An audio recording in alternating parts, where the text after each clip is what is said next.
Okay, look, I gotta admit something here. When Hogwarts asked me to name my character, I suddenly just kind of blanked out on ideas and just went with what actually popped into my head.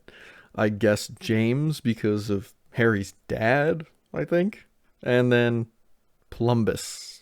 I don't know why it kind of sounded sort of wizardy, but then I was like, oh dear, did I just name my character James Plumbus?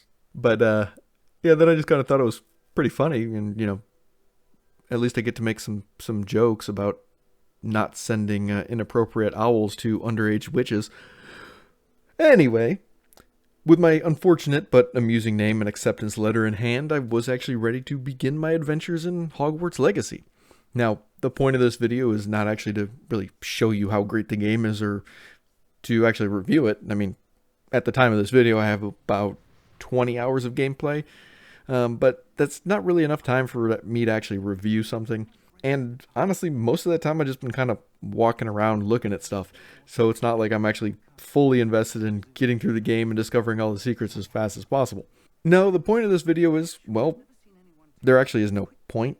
I guess I just kind of felt like doing it. And making videos keeps the wife from complaining about me playing video games. So if you're watching this because you are bored and have nothing better to do, thanks for helping me out.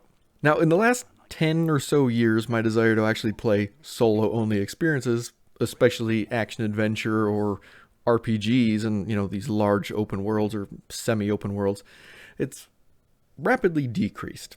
Now look, I love the time that I spent in Morrowind, and I thoroughly enjoyed playing through Oblivion. And I actually enjoyed playing those games so much that I actually sought out more games like this. I played Two Worlds, I played Fallout, I played Dark Souls, Dragon Age, Mass Effect, Far Cry, Elex, and a whole host of other games that might not even be recognizable to some of you. And while some of these games, especially Dark Souls and Dragon Age, really felt amazing to play through, I noticed that after each and every new solo open world adventure game, my desire to actually continue playing another one was drastically decreasing. And this is largely why I never finished Dark Souls 2 and never actually started Dark Souls 3 even though I bought it at the same time. This is also why I may never actually get to play Skyrim or ever touch Elden Ring. I mean, they're not bad looking games. In fact, they actually look pretty fun. I just don't have the drive to care about these games anymore, which is largely why I play so much of Tom Clancy's The Division. I like going around looting, and that works great in a looter shooter, especially when you can actually compete with friends indirectly in PvE, or you can even go head to head in PvP. And in a nutshell, games like The Division or Destiny continually fuel this kind of circle of gameplay where you're, competing, you're trying to get better loot, then you go back to competing, you get better loot, and you just kind of continue this cycle over and over again. And for me, that's perfect, right? But in a solo-only game, perfecting a build to beat AI that you already smash over and over again, it doesn't have that same draw, and honestly, it kind of gets sad and lonely in those games. Yeah, I somehow managed to play through Cyberpunk 2077 when it came out, and I did find it fun despite it having many issues, but after beating it once, it became almost impossible to actually pick it back up.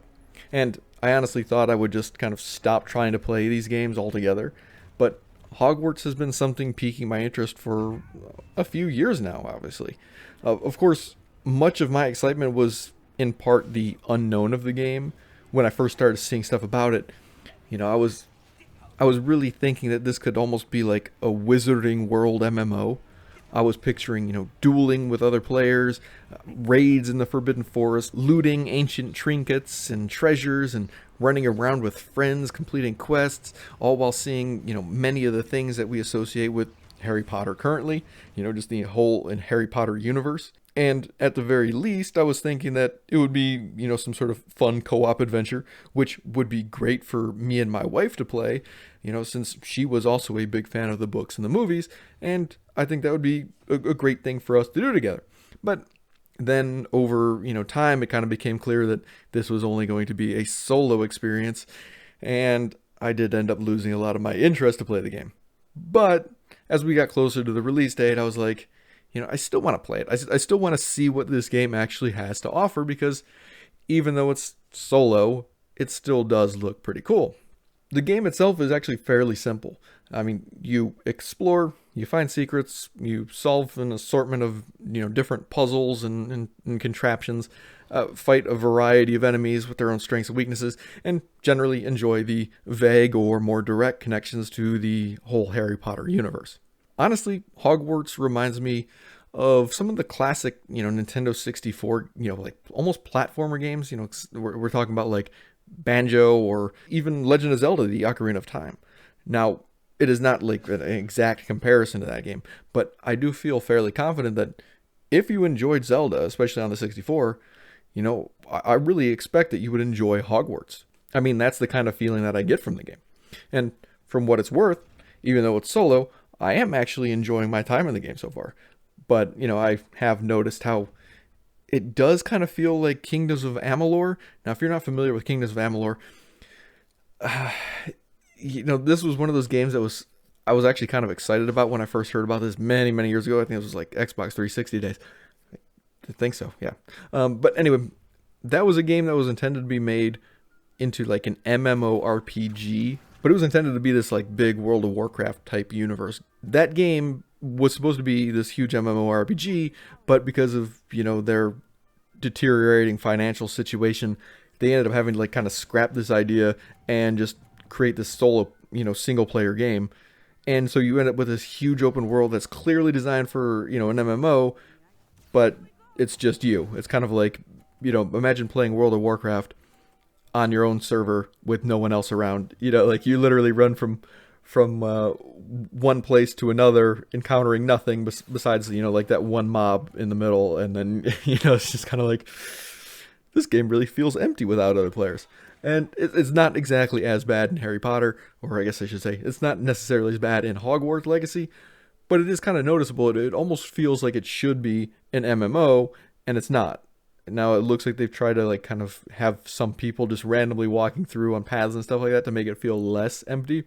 But you definitely get this noticeable feeling like the game was designed for something maybe more grand, or possibly, I'm not speculating here, but who knows? It could have been like a strategy. Maybe they release this solo game, and depending on the reception, maybe they build an MMO around it, or use this kind of same universe as like a framework for whatever. But yeah, I thought I would just mention this stuff because I recently did a poll and, just asked people if they were interested in the game. And a lot of people just said, no, it's not my cup of tea. And I completely understand it's not necessarily my cup of tea either. But I do know that a lot of people in The Division or Cyberpunk, they're there for that solo player experience, they're there for that PvE experience, and this is pretty much what Hogwarts Legacy is revolving around. It actually does seem to be pretty enjoyable. I don't know what the staying power of this game is, whether this is going to be like a 20-hour game, 40-hour game for you. I couldn't necessarily say that. I think that maybe there might be some, hidden stuff to explore, some, deep dive kind of stuff. I haven't really gotten into all of that right yet. Now, if a lot of players actually have some interest in this game, maybe I'll, make some videos just kind of going through some of the more specific aspects. But again, this is kind of not really my bread and butter. I don't really like to focus on the solo player games. And trying to make sure I, get everything recorded and, edit videos for this stuff. Just trying to, explain the nitty gritty for a game that most people are probably going to play for like, less than 100 hours. I'm not really sure if, I want to do that. This is kind of one of those one and done situations for me, at least as of right now. I don't know what kind of DLC plans, or if they even have DLC plans. I don't know anything about it. I just know I wanted to play the game, and we'll see if it actually has some legs, and maybe I'll make one or two more videos on it, or if I find something in the game that I think is like really cool to cover and I'd like to talk about it, sure. But who knows? Let me know what you guys think in the comments below. Thank you guys for watching this video, and I'll see you in the next one.